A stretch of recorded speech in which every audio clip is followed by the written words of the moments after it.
Members of the jury, all the evidence has been presented. It is now your duty to decide from this evidence what the facts are. You must then apply the law which I'm about to give you to those facts. It is absolutely necessary that you understand and apply the law as I give it to you and not as you think it is or as you might like for it to be. This is important because justice requires that everyone tried for the same crime be treated in the same way and have the same law applied to him or her. In this case, the attorneys for the state and the defendant have made opening statements. The purpose of an opening statement is narrow and limited. It is an outline of what the attorney believes the competent and admissible evidence will be. Opening statements are not evidence, and you must not consider them as evidence. The evidence came in the form of the testimony of the witnesses, admissions of the parties, stipulations of counsel, or any physical exhibits that were offered by the parties. You must disregard any statement that an attorney made in their opening statement that was not supported by the evidence that was admitted in this trial, and you must not consider it in any way in your deliberations. The attorneys have also made final statements or arguments. The final arguments of the attorneys are not evidence, but they are given to assist you in evaluating the evidence. Your duty is to decide the facts from the evidence. You and you alone determine what the facts are in this case. If an attorney attempted to restate a portion of the evidence and your recollection of the evidence differs from that of the attorney, you are to be guided by your recollection. In my discretion, I have allowed you to take notes during the course of this trial. When you begin your deliberations, you may use your notes to help refresh your memory as to what was said in court. I caution you, however, not to give your notes or the notes of any of the other jurors undue significance. Any notes taken by you are not to be considered evidence in this case. Your notes are not an official transcript of the trial. For that reason, you must remember that in your jury deliberations, notes are not entitled to any greater weight than the individual recollections of the other jurors. The defendant has entered a plea of not guilty. The fact that the defendant has been indicted is no evidence of guilt. Under our system of justice, when a defendant pleads not guilty, the defendant is not required to prove the defendant's innocence. The defendant is presumed to be innocent. The state must prove to you that the defendant is guilty beyond a reasonable doubt. The defendant in this case has not testified. The law gives the defendant this privilege. This same law also assures the defendant that the decision not to testify creates no presumption against the defendant. Therefore, the silence of the defendant is not to influence your decision in any way. A reasonable doubt is a doubt based on reason and common sense, arising out of some or all of the evidence that has been presented, or lack or insufficiency of the evidence, as the case may be. Proof beyond a reasonable doubt is proof that fully satisfies or entirely convinces you of the defendant's guilt. You are the sole judges of the credibility, that is, the believability of each witness. You must decide for yourselves whether to believe the testimony of any witness. You may believe all or any part or none of what a witness has said on the stand. In determining whether to believe any witness, you should apply the same tests of truthfulness which you apply in your everyday affairs. These tests may include, among other things, the opportunity of the witness to see, hear, know, or remember the facts or occurrences about which he or she testified, the manner and appearance of the witness, any interest, bias, or prejudice that the witness may have, the apparent understanding and fairness of the witness, whether the testimony is reasonable, and whether the testimony is consistent with other believable evidence in the case. Excuse me. You are the sole judges of the weight to be given to any evidence. And by this I mean, if you decide that certain evidence is believable, you must then determine the importance of that evidence in light of all the other believable evidence in the case. You may find that a witness is interested in the outcome of this trial. In deciding whether or not to believe such a witness, you may take the witness's interest into account. If after doing so you believe the testimony in whole or in part, you should treat what you believe the same as any other believable evidence in the case. There are two types of evidence from which you may find the truth as to the facts of a case: direct and circumstantial evidence. Direct evidence is the testimony of one who asserts actual knowledge of a fact, such as an eyewitness. Circumstantial evidence is proof of a chain or group of facts and circumstances indicating the guilt or innocence of a defendant. The law makes no distinction between the weight to be given to either direct or circumstantial evidence, nor is a greater degree of certainty required of circumstantial evidence than of direct evidence. You should weigh all of the evidence in this case, and after weighing all the evidence, if you're not convinced of the guilt of the defendant beyond a reasonable doubt, you must find the defendant not guilty. Proof of motive for the crime is permissible and often valuable, but never essential for a conviction. If you are convinced beyond a reasonable doubt that the defendant committed the crime, the presence or absence of a motive is immaterial. Motive may be shown by facts surrounding the act if they support a reasonable inference of motive. When thus provided, motive becomes a circumstance to be considered by you. The absence of motive is equally a circumstance to be considered on the side of innocence.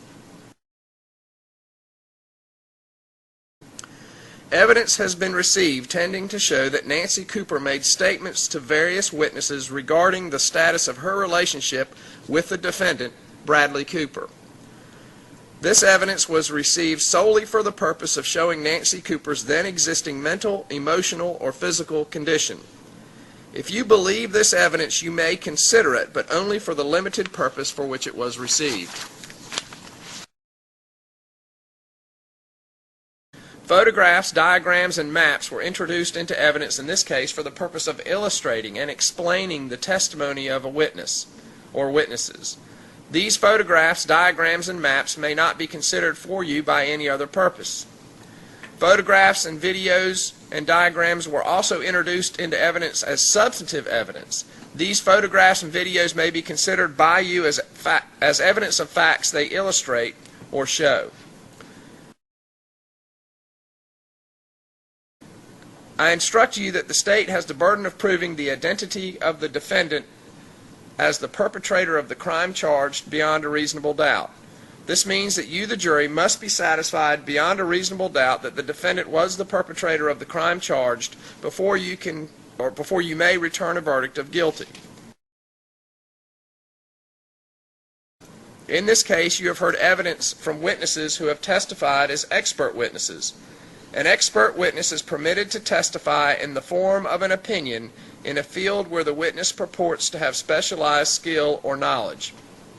As I have instructed you, you are the sole judges of the credibility of each witness and the weight to be given to the testimony of each witness.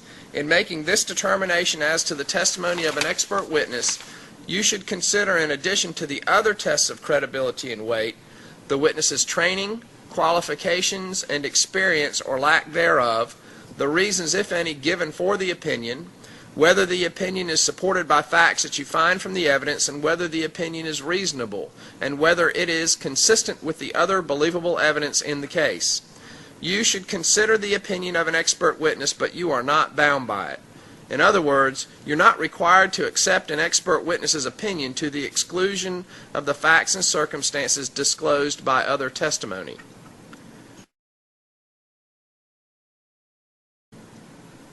When evidence has been received from a witness in the form of an opinion, you may only consider the opinion of a witness which is rationally based upon the perception of the witness and helpful to a clear understanding of the witness's testimony or to the determination of a fact in issue. When evidence has been received tending to show that at an earlier time a witness made a statement which may be consistent with or conflict with his or her testimony at this trial, you must not consider such earlier statement as evidence of the truth of what was said at that earlier time, because it was not made under oath at this trial. If you believe that such an earlier statement was made, and that it is consistent with or does conflict with the testimony of the witness at this trial, then you may consider this together with all the other facts and circumstances bearing upon the witness's truthfulness in deciding whether you will believe or disbelieve the witness's testimony as to the witness's testimony at this trial. The state contends that the state contends that the defendant made false, contradictory, or conflicting statements. If you find that the defendant made such statements, they may be considered by you as a circumstance tending to reflect the mental process of a person possessed of a guilty conscience, seeking to divert suspicion or to exculpate the person.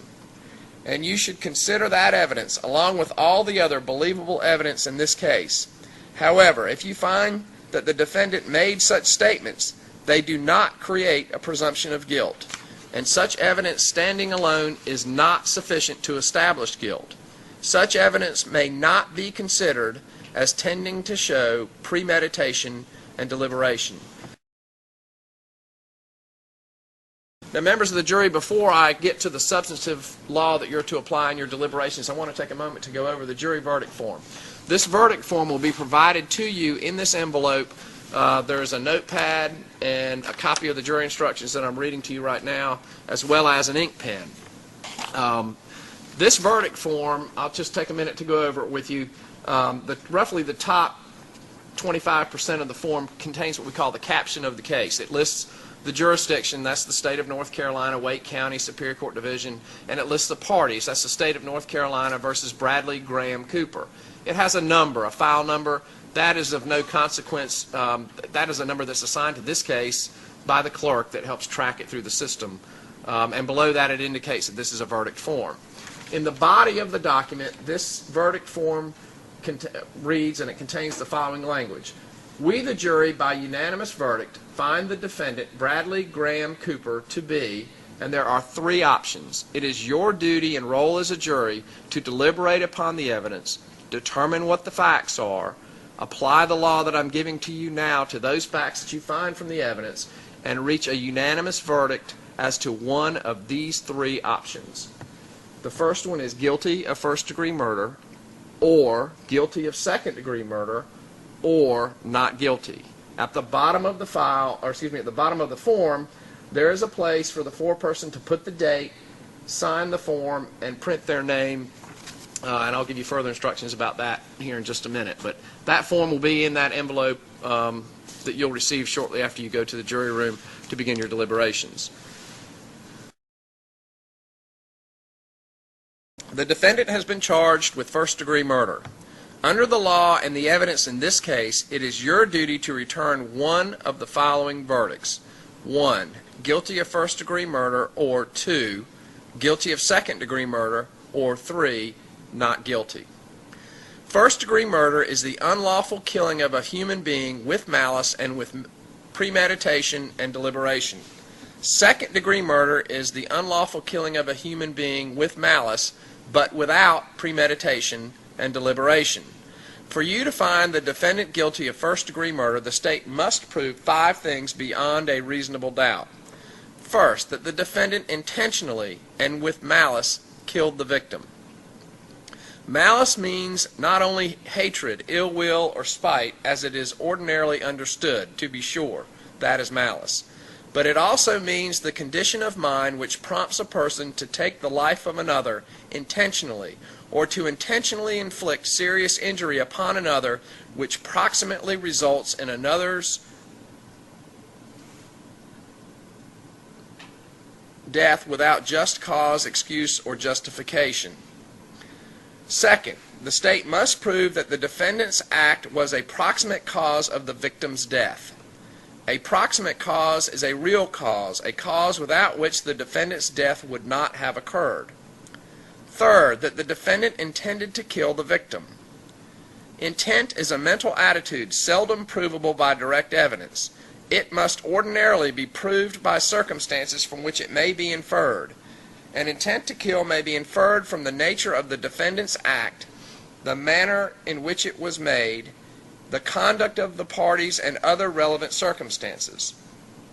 Fourth, that the defendant acted with premeditation, That is, that the defendant formed the intent to kill the victim over some period of time, however short, before the defendant acted. And fifth, that the defendant acted with deliberation, which means that the defendant acted while the defendant was in a cool state of mind. This does not mean that there had to be a total absence of passion or emotion. If the intent to kill was formed with a fixed purpose, not under the influence of some suddenly aroused violent passion, it is immaterial that the defendant was in a state of passion or excited when the intent was carried into effect. Neither premeditation nor deliberation is usually susceptible of direct proof. They may be proven by proof of circumstances from which they may be inferred, such as the conduct of the defendant before, during, and after the killing, or ill will between the parties. Second-degree murder differs from first-degree murder in that neither specific intent to kill, premeditation, nor deliberation is a necessary element. With respect to the offense of second-degree murder, the phrase intentional killing refers not to the presence of a specific intent to kill, but rather to the fact that the act which resulted in death is intentionally committed and is an act of assault which in itself amounts to a felony or is likely to cause death or serious bodily injury. For you to find the defendant guilty of second-degree murder, the state must prove beyond a reasonable doubt that the defendant unlawfully, intentionally, and with malice wounded the victim, thereby proximately causing her death. If you find from the evidence beyond a reasonable doubt that on or about the alleged date, the defendant, Bradley Graham Cooper, acting with malice, killed Nancy Lynn Cooper, thereby proximately causing Nancy Lynn Cooper's death, that Bradley Graham Cooper intended to kill Nancy Lynn Cooper, and that Bradley Graham Cooper acted after premeditation and with deliberation, it would be your duty to return a verdict of guilty of first-degree murder. If you do not so find, or if you have a reasonable doubt as to one or more of these things, you will not return a verdict of guilty of first-degree murder. If you do not find Bradley Graham Cooper guilty of first-degree murder, you must determine whether Bradley Graham Cooper is guilty of second-degree murder. If you find from the evidence beyond a reasonable doubt that on or about the alleged date, Bradley Graham Cooper intentionally and with malice wounded Nancy Lynn Cooper, thereby approximately causing Nancy Lynn Cooper's death, it would be your duty to return a verdict of guilty of second-degree murder. If you do not so find, or if you have a reasonable doubt as to one or more of these things, it would be your duty to return a verdict of not guilty.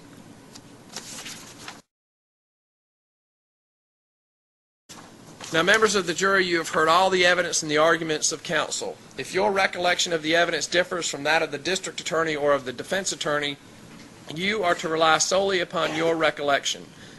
Your duty is to remember the evidence whether it has been called to your attention or not. You should consider all of the evidence, the arguments, and the contentions and positions urged by the attorneys and any other contention that arises from the evidence, and using your common sense, you must determine the truth in this case. The law requires the presiding judge to be impartial.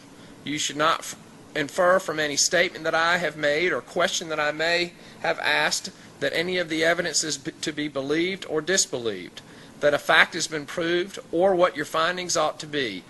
It is your duty to find all the facts and to render a verdict reflecting the truth. You must be unanimous in your decision. All 12 jurors must agree. When you have agreed upon your unanimous verdict, your foreperson may so indicate on the verdict form that I showed you a few minutes ago, and sign it in the appropriate place. To you, when you get this form, it's kind of like the marathon runner or the relay runner, actually, when they get the baton. When you get this, then you can start your deliberations. Do not deliberate until you get this envelope. Your foreperson, when you select a foreperson, you do not have to notify us that you have successfully selected a foreperson. I'll address that at a later time. But when you go to the jury room, just begin by selecting a foreperson. Your foreperson should lead you in your deliberations, and when you have unanimously agreed upon your verdict and you're ready to have it announced, your foreperson should record your verdict, sign and date the verdict form, and notify the bailiff by knocking on the jury room door. You will then be returned to the courtroom and your verdict will be announced.